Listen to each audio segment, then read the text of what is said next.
सरबराह अवामी मुस्लिम league Sheikh Rashid Ahmad की गिरफ्तारी के वक्त पुलिस एहलकार को धक्का देने की वीडियो सोशल मीडिया पर वायरल हो रही है।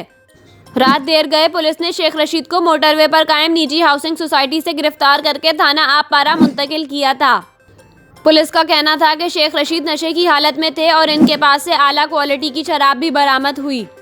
इस हवाले से साबिक वजीर दाखिला शेख रशीद अहमद का कहना है कि मैं खाने काबा की छत पर गया हूँ। मैंने रोज़ा रसूल सल्लल्लाहु अलैहि वसल्लम पर हाजिरी दी है। शेख रशीद का कहना है कि मैंने दीगर गुनाह किए होंगे लेकिन कभी शराब नहीं पी और कभी नशा नहीं किया। मैं 16 मरतबा वजीर रहा हूँ। मुझ पर करप्शन का कोई केस नहीं, मेरी जान का खतरा है। गिरफ्तारी के वक्त की शेख रशीद की एक वीडियो वायरल हो रही है जिसमें साबिक वफाकी वजीर को पुलिस एहलकार को धक्का देकर पीछे हटाते हुए और बुरा भला कहते हुए वाज़े तौर पर देखा जा सकता है।